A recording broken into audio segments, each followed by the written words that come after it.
Welcome to the Predictable Revenue Podcast, where frontline sales leaders teach you how to build and scale an outbound sales team.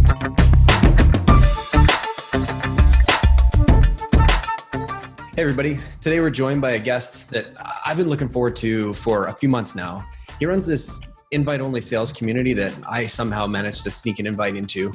And I think one of the reasons that I've been really excited to have our guest on today is that he started his life in product management. And we all know that there's been this gap between sales and marketing for a long time that we've slowly been repairing. But I think there's this invisible bridge between sales and product that's missing. And there's not a ton of people that are talking about it, except for Pete. Today we've got Pete Kazanjy. He sold this company. He started off in product management, built TalentBin to how many people, Pete, before you guys got bought? I think the company was 40 folks. We had 20 reps when we were acquired by Monster. Mm-hmm. And then once you got acquired by Monster, you supersized the team and you were helping with new product sales of a sales force that was 600 people. Yeah, so TalentBin was acquired by Monster. We were then responsible for new product sales because they had acquired a number of other products as well. And then, the Monster sales organization in the United States was 600 folks. In Europe, it was 500. Awesome. So a little different size scale. Perfect. So everybody meet Pete Kazanjy. Pete, meet everybody. What's up, everybody? Hi, Pete. Hey, Pete. Let's rewind to a little bit before the Monster acquisition. You were talking about how predictable revenue saved you, and then in some ways it actually got you into trouble. Can you elaborate what you meant by that? Yeah, I wouldn't say it was necessarily into trouble. Like, I think that my background, as you were alluding to, is in product management, product marketing. I worked at a company called VMware before I started TalentBin, and when we started TalentBin, it was one of those situations where it was me and my co-founder Jason and some engineers, and it was like one of those things where it's like, okay, now you have to go and sell this. And so, and that kind of fell to me, and I had never yeah, right. Like, hey, you like to talk on the phone, and by the way, you don't code. So guess what your job is? Default. Default. So we started doing that, and at the time, there actually just wasn't a lot of kind of like documentation of like sales, enterprise sales, or B2B sales for dummies. There was predictable revenue, which was like a godsend for me. And also we were in First Round Capital was an investor of ours. And so they have a very good CEO community. And so I was able to lean on a bunch of other founders and CEOs who had come from a sales background or kind of gone up that path before. But eventually we figured it out. We ended up, I was our first rep, and then our first sales manager, then our VP of sales. And then when we were acquired by Monster, I was responsible for new product sales there. And so but all on the way, kind of have really been paying attention to what that process looks like what the difference between early selling is and where the mistakes were, which we made tons at TalentBin and early selling, and then how that changes as you go to a little bit later on, where you have a handful of reps to where you have a dozen reps and so on and so forth. And so I think one of the things that we ran into early on when I was reading predictable revenue, for instance, was it was like, oh my gosh, there's this like fabulous magic thing where we can get appointments on the calendar and demo our product and potentially sell it to folks without thinking like, oh, is this ideal customer profile though? Or are these folks necessarily like, they may give us $10,000 for a seat of the software, but are they going to get value out of it? Now, at our stage and our level of capitalization over the lifetime of the company, we only raised about $3 million. It was kind of one of those things where like, hey man, their money's green. Let's take it because we can, we can pay payroll with it. But it really had me start thinking about that, especially in retrospect after we started realizing what the mistakes were and we started fixing them. But then as I started advising and investing in more startups, after the Monster acquisition, started seeing these patterns again and again of early stage founders who kind of don't know what they're doing with respect to sales, which you kind of makes sense, right? Like it's totally okay. Like you come out of a consulting background or out of a finance background or out of, yeah, you're passionate about the product and the vision. And No, you haven't had a sales job before. Exactly. And so what's fascinating, what I kind of realized in retrospect was, oh, well, like if you think about where salespeople come from, you graduate from college, you go through an SDR program maybe, or go through, sales training at like Xerox or ADP or what have you, and you learn how to sell. There wasn't really like much of that curriculum, if you will, for like a 30-year-old or like a 28-year-old who's just like graduated from business school and is like now starting to work on things. And so that's what I ended up kind of thinking like, oh, okay, I should probably write this down because I just was this guy.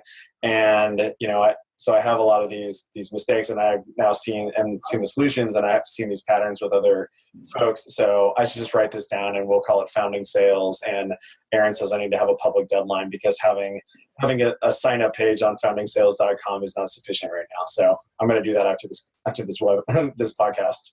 I mean, we are public now. We could put you on the spot. I know, right? So the transition, that pre-predictable revenue piece, I think the one piece that really of your content that really resonated with me was about the sales narratives. Mm-hmm. Can you maybe share with the audience like why are those important and like where do we start? Yeah, so I think that a lot of the times what founders will screw up, or like non-sellers, and sellers can screw this up too.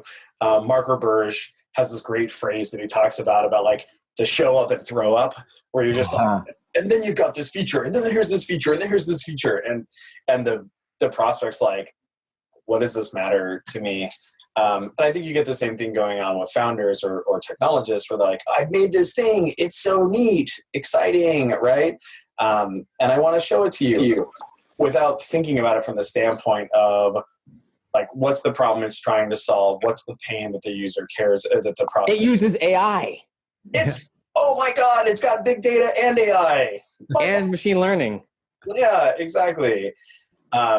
Without kind of like dialing it all the way back and being like, this thing makes your life easier by making leads automatically show up in your CRM.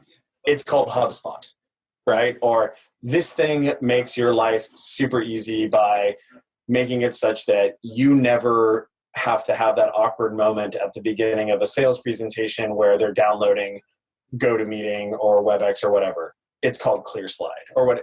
And like those are kind of very basic examples, like starting with benefits. But what oftentimes what folks will do is they have the features and they like regale people with them because they haven't actually like written down specifically like, what is the problem I'm trying to solve? What is the biggest, like, what are the costs associated with that product, that problem? Who has that problem? And doing that in a methodical fashion. It's part like product management and it's part product marketing. Yep. Plus, also, I think what people miss is how does that person think about that problem in their language rather than my language? Yeah, exactly. And so it's the I just call it a sales narrative where really it's a story. And I think some of the best salespeople have good stories. But knowing what that is ahead of time and like methodically mapping it out is a great way of setting yourself up for success. And so it's one of the chapters in Founding Sales is saying like, hey, before you go and say, oh, I need a sales deck or I need a demo video or what have you, what you should probably do is dial all the way back and say, actually, I should probably get my story straight first and know, hey, what is the actual problem? Who has it? And does it change based on their persona, right? Because like, Aaron, you worked at Salesforce, right? If I recall. Yep. Yeah. For 4 years back when it was small. Yeah, exactly. So like, the who has the problem that Salesforce solves is different predicated on whether it's a rep or a manager or a sales operations person. So, who has the problem and what are the different ones depending on who it is, right? The persona, like what the costs are associated with it, how people currently fix it and why that sucks. So like to use Salesforce as an example, why Siebel is insufficient for this or why like it Act contact management or what have you local on a desktop is not sufficient. what has changed to enable the new solution. That's something that kind of VCs care about, but I also think it's very helpful to understand that in the context of selling as well, because it provides the prospect a means by which to understand, like, oh, okay, that's the current way that we do things or probably do things, but here's this new enabling thing that allows me to rethink how I should go about, content marketing or lead generation or CRM or what have you. And then how it works. And then importantly, and this is where, again, founders will kind of mess this up, qualitative and quantitative proof that the solution is better. Because it can't just be like, and then there's this feature, and then there's this feature, and then there's this feature. It has to be, oh, and by the way, the reason why you want HubSpot is because it's going to raise your MQLs per month by 50%, and given your average contract value, that's going to lift you, $30,000 a month in revenue. By the way, we cost $5,000. Having that all together, it sets you up for success for everything that kind of cascades after that. So if you have that narrative lined out, you can make a really great sales deck. Yep. I think part of the question for people is people talk about it. When people say, well, how do I get that narrative? Besides sitting down and just trying to write it out, like, how do I get a useful or accurate or maybe useful narrative versus my theory that I have in my brain? Yeah. Especially if I'm a founder who hasn't talked with lots of prospects in the sales kinds of conversation, where you're used to trying to get into their, empathy is probably one of the number one sales skills, where you're putting yourself in their shoes to think like them. Yep. How do you do that? Yeah. And that's awesome, because one of the things I think that really sets you well up for success to create that sales narrative, like, it can't be created in a vacuum.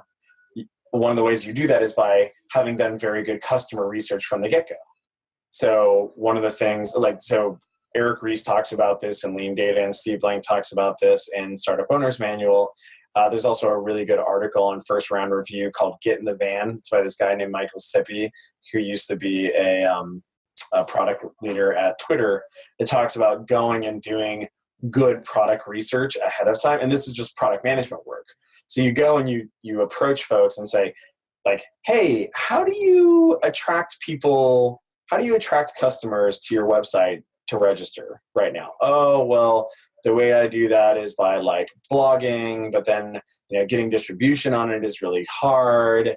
And then, people come inbound, but then I can't, I have to manually email them every couple of weeks or what have you. Oh, okay, cool. Interesting.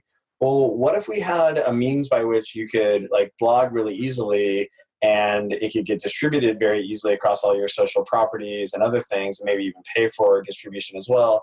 And then when people registered, you could then drip them over time with a bunch of that content. Oh yeah, that sounds really awesome. Yeah, so this is this thing called HubSpot. We're thinking about building it. And so if you have dozens and dozens and dozens of those conversations, you start seeing patterns around what those pain points are, such that then you can then build product against it. And then when you get to the sales narrative, really what you're just doing is recounting that tale of when we talk to all these different folks, everyone says that, following up with their customers and nurturing them is a huge pain in the ass. So what we did was we went and we built this feature this thing over here called HubSpot Drip Marketing, and it solves problems like this. So that's how you make sure that it's real, is by having that empathy up front. And so I think if you're not in charge of that product management thing, and you kind of show up after the fact and the product's already baked, then it involves getting into the shoes of the prospect and seeing how they're reacting to it, and then kind of maybe tweaking things. And if things aren't resonating, then that kind of has to get piped back into product.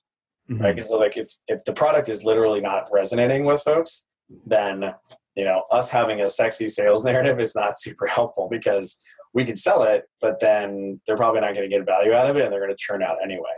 Yeah, it's the same if you don't have a great, if you don't have a great product, no matter how great your email template is, and no matter how many times you call them, no matter how many times or how great your process is, it's just not, if the end goal is to help somebody with this product and you don't have the product isn't great, or you don't quite understand that, it's going to be quite challenging to actually go on and communicate that to a potential customer that doesn't know the product as well as you. Yeah. And then even if you have success and you get them to buy and it doesn't work, then that's going to be a problem as well. And then that's why I shared this deck with Collin a while back on sales maturity stages, where it's just like it's a stepwise process where you want to start and understand, does this technology actually solve the problem? Well, first you want to understand that people actually have the problem, because most of the time startups kill themselves by solving a problem that doesn't exist. Instead, someone just kind of like thinks, hey, wouldn't it be cool if this, as opposed to going and having those empathetic conversations with folks and saying, hey, how do you know whether or not your sales reps are tracking towards success on their quotas? Oh, I don't. Or we have these weekly calls and it super sucks and it's so much of a pain in the ass. Okay, well, what if we had this like magical cloud-based CRM where people could track their opportunities in there, and then you as a manager could have better access? Oh, actually, yeah, that does sound cool. Like, I do have that problem, and that sounds like it potentially could be a solution. And then you go and build it, and then you have to actually see, does it solve that problem? Mm-hmm. And so first validate that the problem actually exists, then see, does the product that you built actually solve the problem? It could be beginnings of it, where it's like early sparks, right? It doesn't have to be like perfect out of the box, but we want to see that actually is starting to address that problem. And then the next step, of course, is like, can we sell it? And then the next step after that is, can we sell a lot of it? And then the next step after that is, can somebody other than me sell it? And then you're kind of off to the races, right? But like, if you jump to that first one, or sorry, if you jump to like stage 6, mm-hmm. Can we sell a lot of it and lots of people sell it? You might end up in a situation where like you have air under you. And I think we've seen some pretty big, flameouts recently. Like, Zenefits is a great example. There's been a number of others where you kind of jump to premature scale without actually validating, does this thing actually solve the problem that we're seeking to solve? Do people get value out of it? I think this is why folks are so focused on customer success, and kind of like one of the things that VCs are super focused on is like net negative churn, because it's a good indicator that people are getting value. But you can do that even without having like 50 or 100 or 200 customers by which to measure net negative churn, by understanding at a very small scale, is this solving the problem that we set out to solve, by like asking them or looking at their usage or what have you. You kind of have to do that first. That's a great point. And I really like your framework, and I'd love, because I think a lot of the companies that I've run into or have founded or been a part of, you might get part of it right out of the gate, but maybe you don't. Could you I know your framework is like, what's the problem, who has the problem, et cetera, but why don't we start with like, what is the problem, right? Maybe like for all those salespeople and like sales dev managers, sales leaders that are out there that are listening right now, let's say you haven't got this information from your product team. Okay, we're probably not going to be able to take 3 months and get super deep and just go interview 90 customers. But there probably is a sort of abbreviated version of it that the sales leaders can take on, or the salespeople if they're in that situation. Can we maybe just walk through it sort of a high level? Like, let's start with, what is the problem? What are some of the things that we can do to sort of identify and address?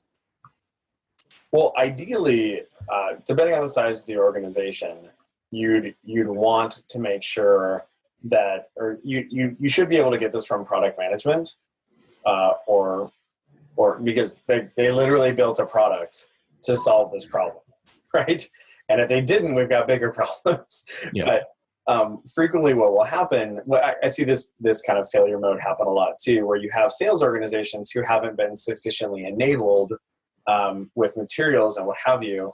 And it's not because the product team doesn't know the problem that they're solving. It's just it's baked into the software, like the problem and also the solution is baked into the software, and it hasn't been like written down in text, right? Or turned into pictures or what have you. So probably the first thing you could do, if you feel that you don't have this, like if you feel that you as a sales leader or a sales rep don't have a good handle on like what the problem is that the product is solving, then you should be able to go to product management and say, hey, can we get like an hour on the calendar and document this? Because the product manager or whoever is functioning as that, maybe it's the founder of the company or what have you, they're typically functioning as the voice of the customer inside the organization. And so that would be the place to kind of start there. Now, if the answers there maybe aren't right, and you know this because then when you take like the product management or leadership says, hey, these are the problems we think that we're solving, and then you turn to the customer and say and have that conversation, they say, no, that's actually not what's going on there. Well, then probably the product doesn't fit the market, right?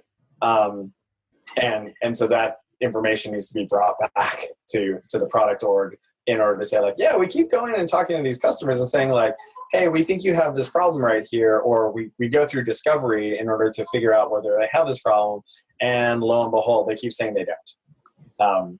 So my recommendation would be, in the scenario where you don't feel that you have a good handle on this, go to product management and see if you can get this documented by working together. And largely you should be able to kind of do that across the entire narrative framework, because not only should product management be able to say, what is the problem, who has it, and what are the costs associated? Like, they should have the answers to all those questions, because that's literally what should have legitimated the engineering investment to build the product.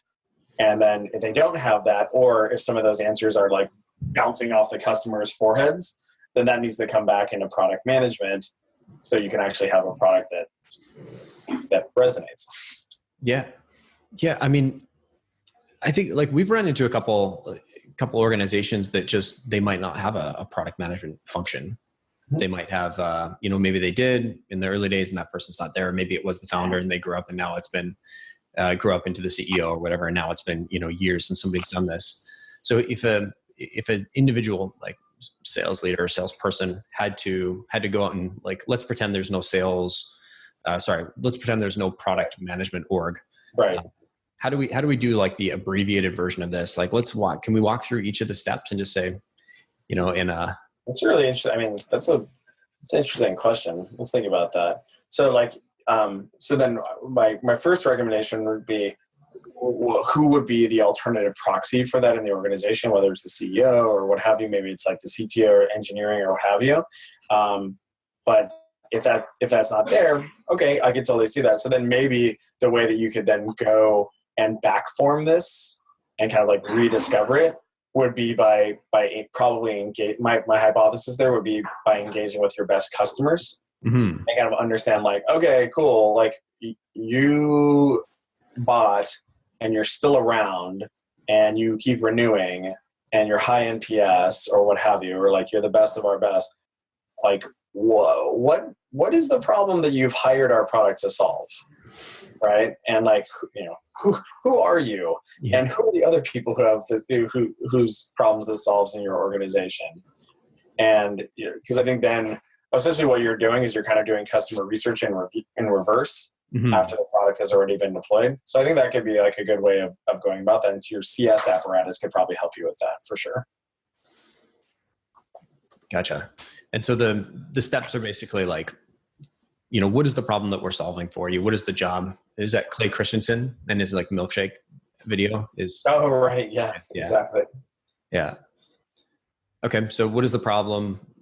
Who has this? What are some of the costs associated? I mean, it's basically, you can go back to your existing customer base and go through your same sort of checklist here, right? Yeah, you totally. I'm looking at it right now. I could totally imagine you doing that. Like, what is the problem that you've hired us to solve? How's that working out? Who are the other folks in the organization who? And like, you should probably see that by who's using it, and then like, what was the prior way that this was being done? Like, oh, okay, this is like some fancy reporting solution. And how did you guys used to do like forecast roll up before you deployed, top ops or whatever? Oh, we did it this way. It was such a pain in the butt. It took this amount of time and it was always super inaccurate. Okay, cool. And like, how much time does it take now? It's almost like, the formation of like customer success stories when you read like case studies and things like that. Yeah. Usually what those are kind of like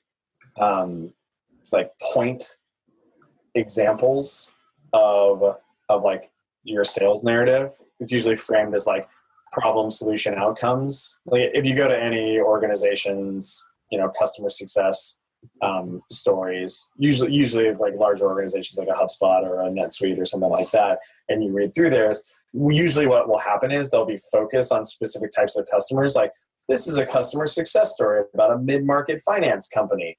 And then it has like the problem, the solution, the outputs, like, the ROI and what have you. But if you have enough of those, that kind of, as it then like generalizes, that points to what that sales narrative is. Gotcha. Cool. I'm thinking back to all the, I haven't worked for a venture-backed startup myself, so my experience is a little bit more broad, but worked for some large publicly traded companies and some small mom and pop shops. Maybe let's sort of switch gears and can you bring us back to your that sort of sales maturity ladder?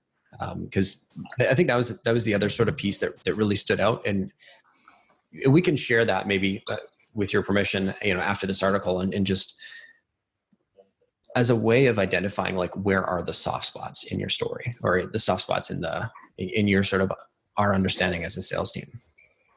Yeah, it's like, let me just bring that up. Yeah, it's like, how do you troubleshoot yourself? Mm-hmm. Yeah, totally. And I think that like you guys probably talk about this a little bit in, from impossible to inevitable. But the stages I like to talk about in like founder-led selling, I call it founder-led selling, but it's just kind of like early stage evangelical selling.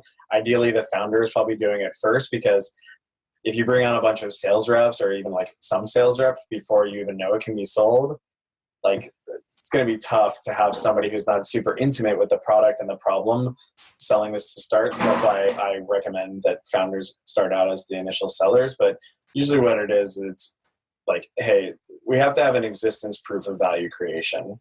Like we have to know that it actually works, because and we have to be able to see that the product is impacting the KPIs that we set out to solve. So like early HubSpot, for instance, if you have it deployed at some beta customers and it's like drip marketing people and nurturing people, but they're actually not responding, or there's other problems, well, the solution doesn't work, right? So like that's kind of the first step, is before we can actually ask somebody to give us value, like cash in exchange for the value we're delivering them, like the value actually has to be created first. So knowing what that is, and then knowing that you have like demonstrable proof of that is the first stage. The next stage, of course, is like, will somebody pay? After that, it's will many people pay? Because early on, and I think this goes to the point of predictable revenue, is will a small group of people pay? Yeah, like you're the founder, you're the early salesperson, you have a network of folks, and you can kind of cobble together enough prospects to get to 10 or 20 or what have you. But let's actually, like, that's not going to prove that we can scale this thing. So we want to prove that at a like statistically significant level that many people will pay for this, because we want to demonstrate that there's actually a market here before we decide to say, oh, okay, cool, like let's bring a bunch of sales reps in. And so those initial things, like, hey, like, do we know the problem that's being solved here, and do people actually have it? Does the software actually work, or the solution actually work to solve that problem? Will people pay for it? And then like, will more than a handful of folks pay for that? Those things right there kind of like cluster together. Like they're definitely stepwise, right? Because probably not, you're gonna have a hard time getting people to pay for something or sticking around if it actually doesn't work. So you kind of go through those stages right there before you can then move to the next stage, which is like, all right, cool. We've got the beginnings of like a sales motion here. Can I then clone that into somebody else? And that's actually a pretty important point where the behavior or like the job of the founder seller or that early sales person or early sales manager, that's where that changes. Because before, what you were doing is like you were baking the sales motion, you're figuring out how to sell this thing. And then now what we're doing is figuring out how we can get somebody else to sell it. Because if we can do that, like once we know the sales motion works because we did it, a dozen times or 3 dozen times and across like 100 opportunities or what have you. Once we've proven that, now we can say, okay, can I get rep A and rep B to do that? Because then if I know that can happen, well, at that point now, if I can get 1 and 2 reps to do it, I can probably get to 10 or 20 reps to do it.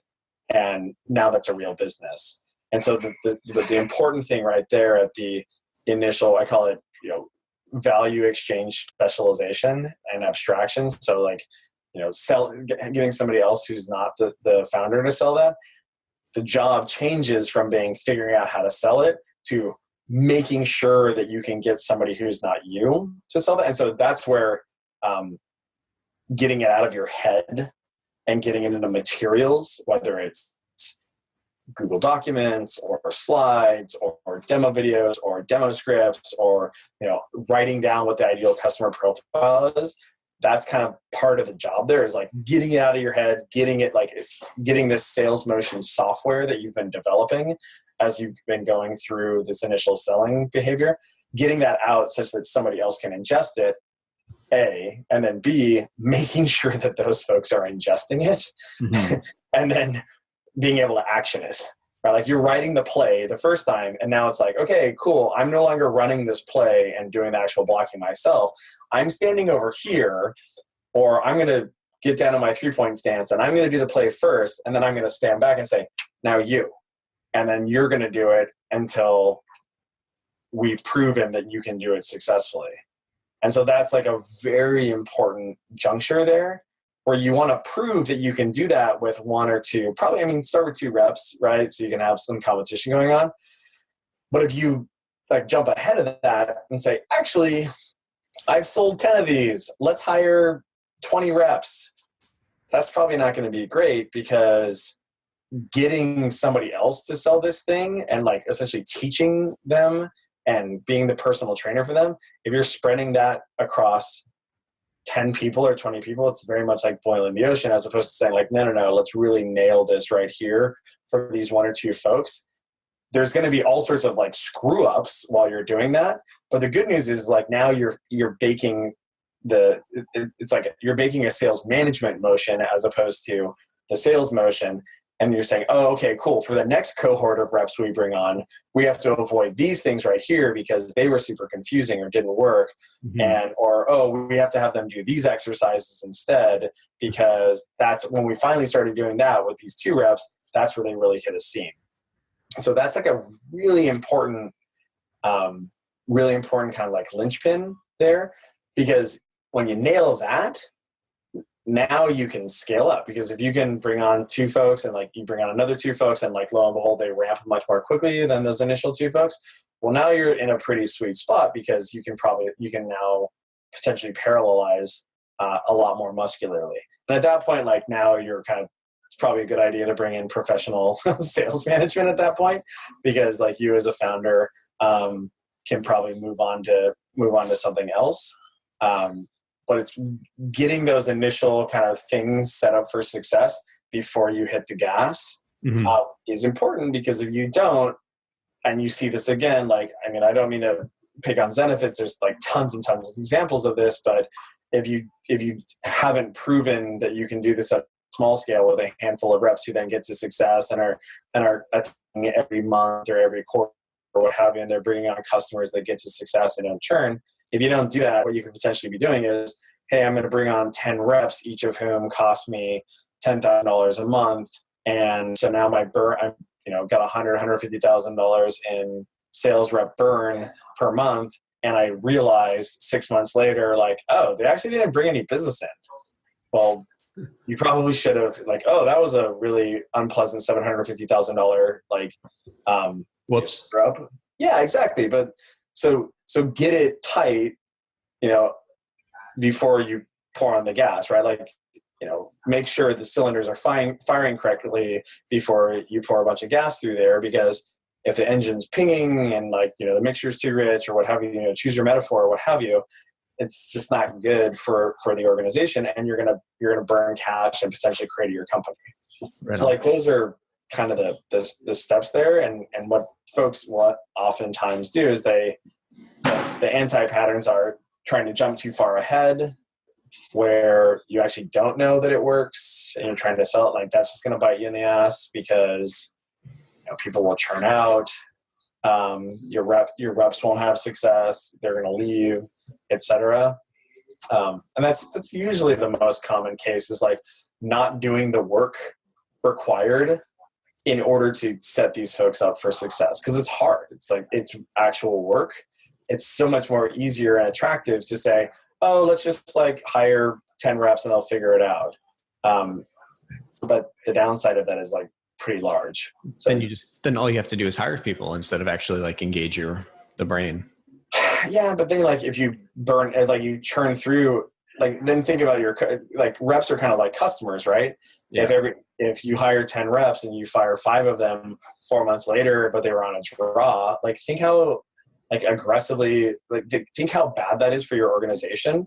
Because like you spend all this time and energy to acquire 10 reps, but only 5 ultimately get to success. You paid those recruiting fees, you paid all that, like, they were working leads, they were working ops, and they didn't get to success. It's a very inefficient engine.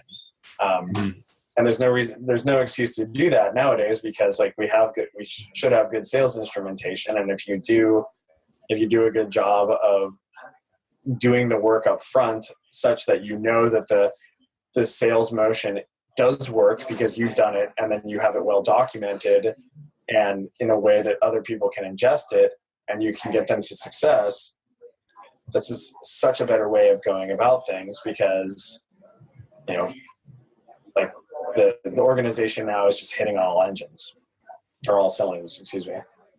Gotcha. Hey, want to be respectful of everybody's time here. I really appreciate you coming on. One last question on, can you give us an example of one thing that the great Pete Kazanjy screwed up in the early days at TalentBin in building their sales org? I have to choose one? Are you kidding me? I think that's really where a lot of this stuff has come from, was just me 6 months later looking back at me like, oh my God, that was so dumb. Why did we do that?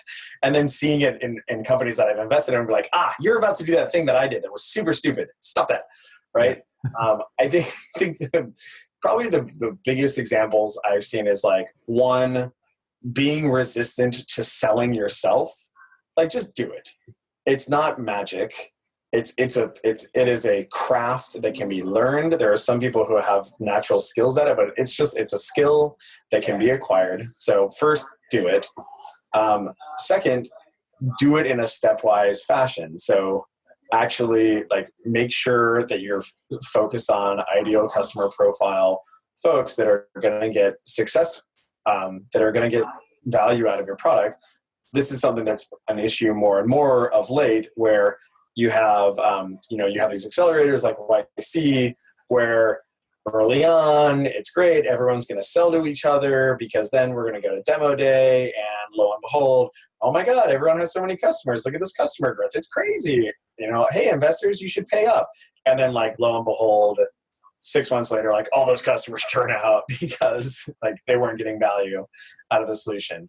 So, do the selling yourself. Make sure that you're focused on ideal customer profile, where people will pay, will pay for the value that you're providing them, and then just be intentional about like baking that sales motion with the mindset that you got to solve it yourself. But importantly, what you're doing is you're creating like a runtime playbook for somebody else eventually. I think those are kind of like the biggest thing. So the reason why I know those are the good things to do is because at TalentBin, occasionally we didn't do that. Like, so for instance, at TalentBin, we would get inbound leads where we have VPs of engineering who were coming inbound and saying, hey, I hear that like recruiting is really important, and I need to hire a bunch of software engineers.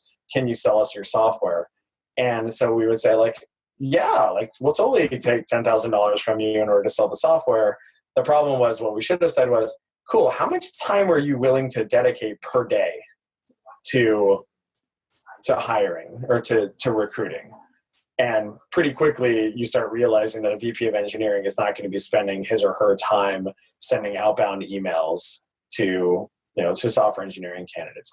Whereas if you're talking to a technical recruiter or a sourcer, then they certainly, that's what their job is. That's all they do all day long. Right. And so in that case, it's like, oh, what proportion of your day do you dedicate to passive candidate recruiting? Oh, well, I spend about 3 hours on LinkedIn every day. Okay, cool.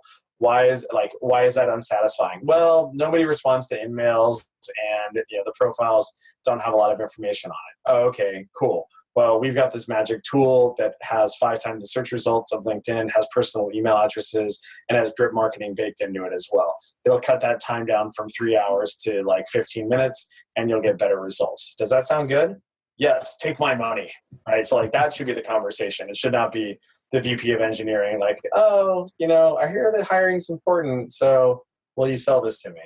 Like that was the ideal customer profile problem that we ran into. And it really screwed us when it came time for our Series A, because our SaaS metrics looked terrible because we had taken all these customers that eventually like didn't get value out of it because they weren't ideal customer profile. So that's just like one screw up, but there's others as well.